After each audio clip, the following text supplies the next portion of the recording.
Wildest 304 Stories, Part 2. In this particular episode, you're going to hear this lady speak on how she had a client who was rich, who was paying her thousands of dollars to do activities with her. But he also had a weird personality, so she's going to get into details of some of the issues that she had dealing with him. Okay, bitches, I have time, so I got you with a story time. My homegirl said I need to start doing my story times about my whole adventures when I was a 304. So, I guess here's the first one. What the fuck? This fucking thing in my car. Okay, so I'm going to tell you a story about probably the wildest 304 adventure I ever had. So, prepare, because once upon a time, I went out to a local high-end cigar bar with some of my friends because they were down here from Jersey in Florida when I lived in Florida at the time. And I was like, okay, cool, like, let's go to the cigar bar. And it was notorious for having rich people and sometimes celebrities.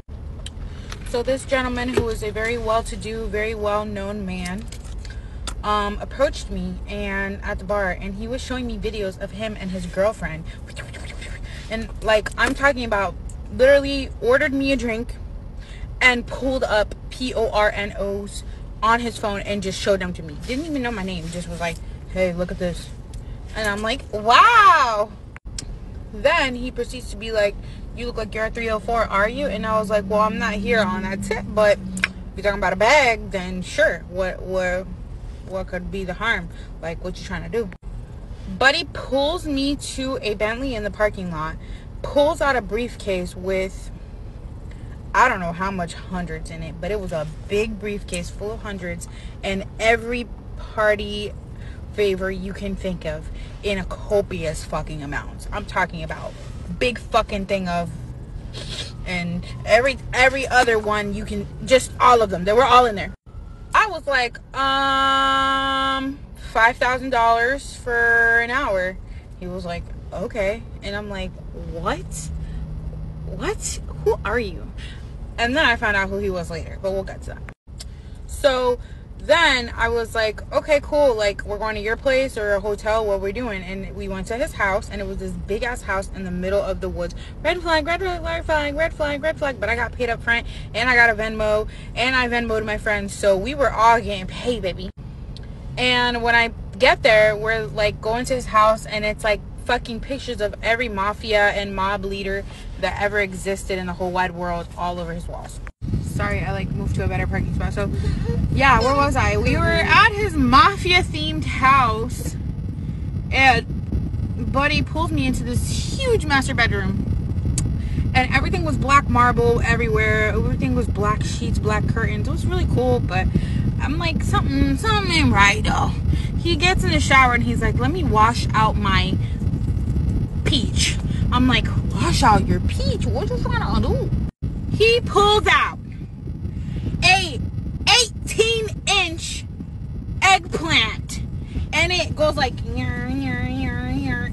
I'm like, you want to use that on me? He's like, no, you're gonna use it on me. I said, oh, okay. And he's like, yeah, I want to do it in the other room, in the media room. So he had like a theater. So we go into this theater, and in the theater, it's like a fucking massive television. I mean, like 100-inch TV or some shit, and it's like fucking bright, like bright white. The room looked like a hospital room, sterilized white, but it was all like white marble, and it was white couches, huge TV, and it's just blaring porno, like just full volume. And I forgot to mention, I don't even know how I forgot to mention this, but he had this assistant, and for I don't even know what to give him a nickname, but he had this guy, and he was like his right-hand man. He paid him to like handle his affairs, whatever, like a butler, but he was like a country butler, and he talked like this. And I mean, this guy was walking around with a gun on his hip, and I'm like, this is just so weird, but like, I'm already committed, I'm a little tipsy, whatever, we're here, we're doing it. Bro, he tells his assistant to sit and watch, or else he can't catch a hard eggplant. I'm like, this is getting weird. And then I'm using it on him, and he's like, It was crazy. He was literally crying like a little girl. Then he proceeds to start sucking his thumb and calling me mommy. And he's like, mommy, please, mommy. I like to watch you get undressed, mommy. I want to watch you get undressed, mommy. I'm like, bruh, really? You have a mom kink? And you're into your partner. And he's like, it's not gay, right? It's not gay that I want you to watch me, right? It's not gay that I need you to watch me. I need you to watch me. I'm like, oh my God, poor thing. And the guy was like, bro, I'm straight. Like, I do not want to do this right now. But, and then the guy was like, I'll pay you anything. I'll pay you anything. Lord have fucking mercy. So, then, as if things couldn't get any fucking weirder, they give me mushrooms. And then I started to peek. As I'm peeking, we're in the room. The guy is like crying his eyes out. He's like, bro, I will never be able to live with myself. He starts losing his mind. I mean, he was literally like, I've never had a girl make me feel like this before. Like, I cannot continue to live. He wrote a will, put me in the will. And after he put me in the will, he started trying to write a letter to unalive himself. He told me his dad unalived himself in his garage in front of him, and his mom is DEAD, and that he was about to unalive himself too. I'm like, bruh, you need to pay me more. Bruh, he Venmo'd me $2,000 more. At this point, we're at like $7,500 because he paid my friend's tabs at the bar and shit, and he gave me $5,000, and then he gave me another $2,000. So we're at $7,500. It gets way worse. So then after I'm on shrooms at this point, and he's like putting me in a will, crying, losing his mind, whatever, and I'm just like, okay, so what? Like, what? And the guy is like, don't worry about it. His assistant, and I smash because I'm on the shrooms. This guy wants to get pegged, and I don't like that. I'm not into that. Like, I'll do it for bread back before, but like, I don't get off like that. And I'm on the shroomies, and I'm like, I need it, bruh. I smashed the assistant while the other guy watched us on his cameras, because there was cameras everywhere, and he got off. Like, it was just insane. Then the night kind of like died down after I smashed the assistant. The other guy was like running in circles in his house talking about unaliving himself. I ordered an Uber. Actually, I even made them pay for the Uber. I Ubered home. This is in the middle of the pandemic, so this Uber is taking me home. I'm still rolling. I'm tripping sack. I get to my condo, and I see that I got another Venmo for $1,500 to keep my mouth shut. And I want to say that I kept getting payments from this guy for about 2 to 3 months after this, just to stay quiet, like $1,000 at a time. So all in all, I made about $15,000 to $20,000 off of just one night. And then he unalived himself.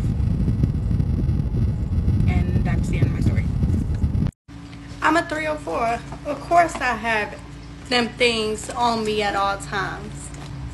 304. Of course people think I live in the hotel I trap out of. I'm a 304. Of course people think I'm dirty and nasty. I'm a 304. Of course I kick you out 5 minutes into our hour. I'm a 304. Of course people think I'm too pretty to do this. I'm a 304. Of course I've had 3 stalkers in the last year. I'm a 304. Of course people think I don't deserve love. I'm a 304. Of course people think I have a pimp. Nothing makes me more sad than like a little 18-year-old who is just hell-bent on getting into the 304 lifestyle. And you know that there's nothing you can say to change their mind. And you're just going to have to sit there and watch them crash. And it's like you can try to explain to them that this is not what they want, but they're 18. They're not going to listen to you. Did you listen to anybody at 18? No, you didn't.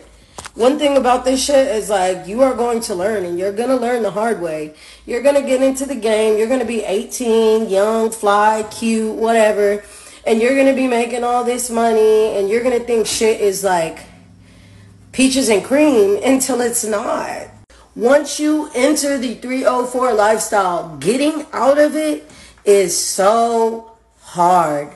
I was talking to somebody, and they're like, oh, I'm just going to dance for a little bit because I need fast money, and then I'm going to quit and get a job.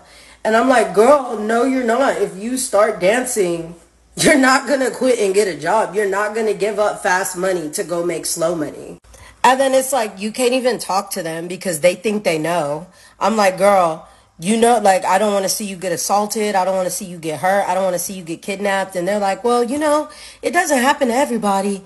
Yes, it does. Yes, it does. People just don't talk about it. People glamorize this lifestyle so much. But it's like, as a 304 or just the fast life in general, as a SW in general, whether you're dancing, whether you're a 304, whatever, like at some point in this lifestyle, you will come across a trick that is going to assault you. I don't care what anybody says. I feel like one thing we all universally have experienced in this lifestyle is being assaulted on the job. And nobody gives a fuck because you're a prostitute. Nobody cares about it. Nobody, like, do you not know there are girls that literally die in this line of work, bro? Like, you are literally risking your life. Are you going to want to work anymore after you get assaulted? Are you going to want to work anymore if you get a positive STI test? Are you going to want to work anymore if you get robbed? I'm telling you right now, like, it feels like shit when you have a T pop a condom and finish inside of you, and you go to the hospital and get a R-word kit, and they're literally basically telling you that you really can't press charges. Still think it's a whole crime until it comes to sex workers. Every time I hear about a 304 off the blade that died, I get so sad when I'm scrolling through those comments and people are like, oh, this is the life she chose. Like, I don't think you realize nobody gives a fuck about you in this lifestyle. You are going to get sexualized. And then what about slow season? When the money is so slow, it don't even feel like it's worth it anymore. It feels like you're putting in more than you're getting back. Like, I wish, like, all these little kids that want to get in the game, I wish somebody would show them, like, an actual representation of the game instead of, like, showing them, like, the TikTok version or the Instagram version or, like, you know what I mean? I wish somebody, because, like, girl, go get a job. And it's, like, honest to God, people with jobs, sometimes they're low-key kind of fucking winning. I know we talk down on squares and square this, square that, but sometimes squares are kind of fucking winning. If I could go get a job and I could hold a job, I would have a job, but I'm so addicted to this lifestyle that it's not even possible for me at this point. Not to mention the people that you think got money really don't got money. I can't tell you how many girls with the BBL, with the lip fillers, that look like they are just on their A game, and then you link with them and they're living in a hotel. They're just as broke as the next. And don't let me get started on the fake ass pimps. Don't let me get started. Oh my goodness. Don't let me get started on what my ex-folks put me through. Like, I wish somebody would just be honest about this lifestyle.